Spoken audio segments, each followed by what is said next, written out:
Welcome back, guys. In this video, we're picking up right where we left off in our deep dive into DaVinci Resolve's project settings. Last time we broke down master settings, and today we're moving down the list on the left-hand side to the next two categories, Blackmagic Cloud and image scaling. And the first one is Blackmagic Cloud. And the first thing you'll probably notice when you open this category is that most of the panel is grayed out. The entire section is built around Blackmagic Cloud, which is Blackmagic Design's online service for hosting your DaVinci Resolve projects in the cloud. So you and potentially a whole team can work on the same project from different locations. So unless your project is actually hosted in the Blackmagic Cloud project library, most of these options will stay locked. Now, for the typical solo editor working on a local project on your own drive, you can essentially leave this entire category alone. But let's walk through each part so you know exactly what it does and when you'd need it. At the top, we've got Project Media Location with a folder location field and a change location button. When you're working on a cloud project, this is where you tell Resolve which folder holds the project's media. Next is multi-user collaboration. This is a checkbox labeled Allow multiple users to simultaneously access and work on this project. This is the heart of Resolve's collaboration workflow. When it's enabled, more than one person, say an editor, a colorist, and a sound mixer, can all be in the same project at the same time. The reason this is grayed out is that a collaboration needs a shared project library to run on, like a Blackmagic Cloud project or a shared database server. And then we get to Blackmagic Cloud storage syncing, and this is the biggest block of settings in the panel. The first part is for media files, and you've got three options: don't sync media, sync proxies only, and sync proxies and originals. This controls what actually gets uploaded and synced through Blackmagic Cloud. With don't sync media, it keeps everything local. For sync proxies only, it uploads just the lightweight proxy versions, so collaborators can work without pulling down huge original files.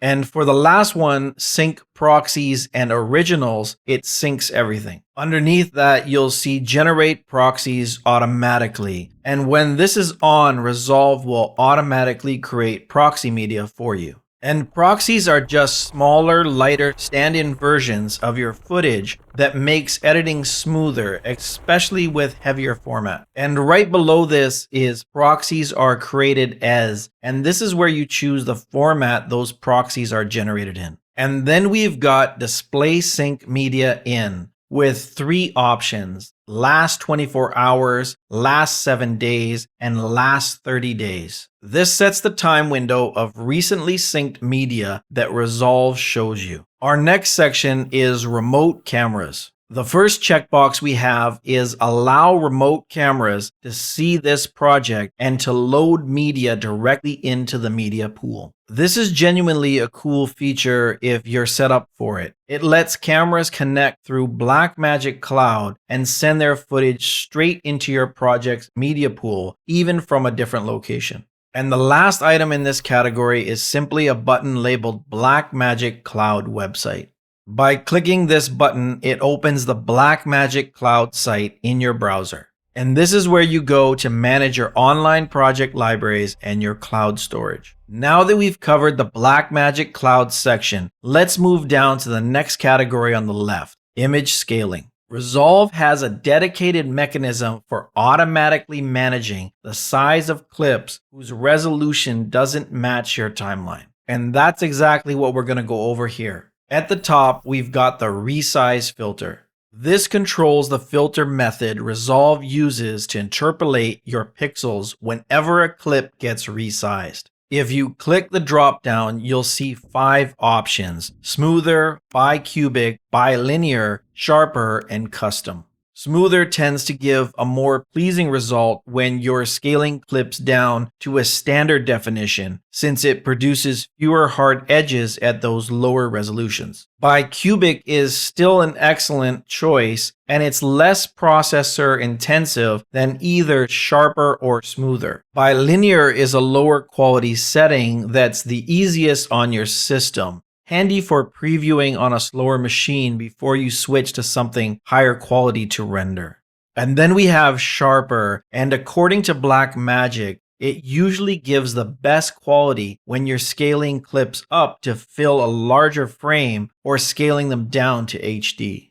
And for custom, it lets you take full control of the exact algorithm. Then we've got override input scaling and override output scaling. This allows you to choose an input sizing preset to apply across the whole project and an output sizing preset. But for a normal workflow, you can leave both of these unchecked. Then we have Deinterlace quality, and this ties right back to the interlacing we talked about in the last video. This controls the quality Resolve uses when it's deinterlacing interlaced footage. One thing to keep in mind is that this is a studio-only feature, and if you're on the free version of Resolve, you will not see this. So if you've got the studio version, you're going to see three options here.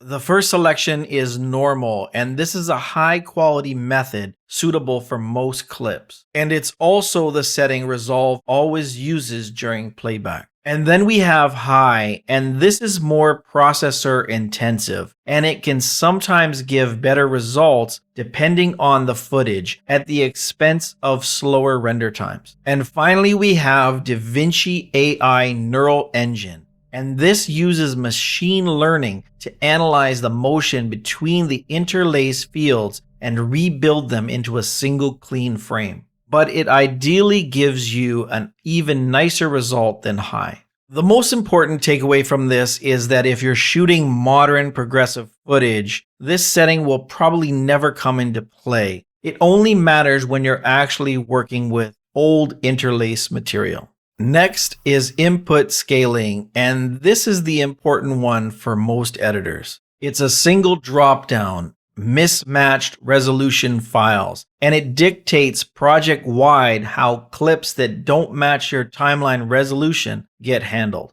And here are the four options. Our first selection is center crop with no resizing. Resolve doesn't scale the clip at all. Anything smaller than the frame gets blanking around it, and anything larger gets cropped. This is actually the one to use if you're importing a timeline from another editing app, because it stops Resolve from double scaling clips that were already resized. Then we have scale full frame with crop. This scales the clip to fill the frame with no blanking and crops off the excess pixels. This is great when you want mismatched clips to fill the screen and you don't mind losing a little off the edges. Then we have scale entire image to fit. And this is the default. It scales the clip so the whole image fits inside the frame without cropping anything. Then it adds letterboxing or pillar boxing on whichever dimensions come up short. And next is stretch frame to all corners.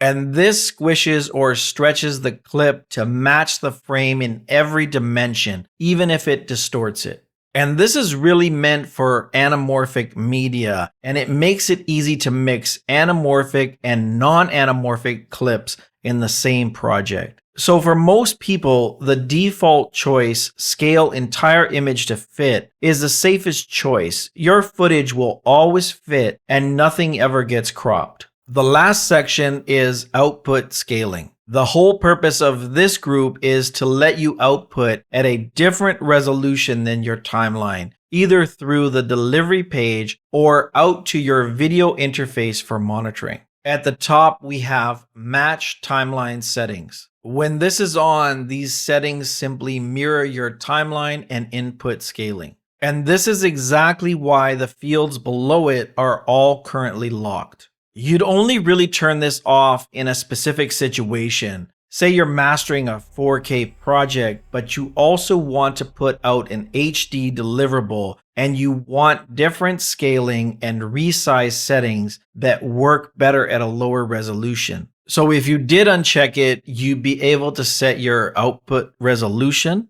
and the mismatch resolution files dropdown, and then superscale. This is Resolve's intelligent upscaling. Instead of just interpolating pixels, it uses advanced algorithms to rebuild real detail when you're outputting at a higher resolution than your timeline.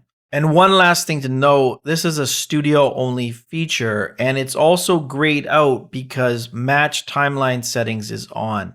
And the last thing is that there is a reset button that drops everything in this image scaling panel back to default if you ever want a clean slate. And that's it for the Blackmagic Cloud and image scaling sections. Get these dialed in from the start and the rest of your project runs a whole lot smoother. If you found this helpful, be sure to hit the like button and drop a comment down below. And don't forget to subscribe. Thanks for watching, guys, and I will see you in the next one.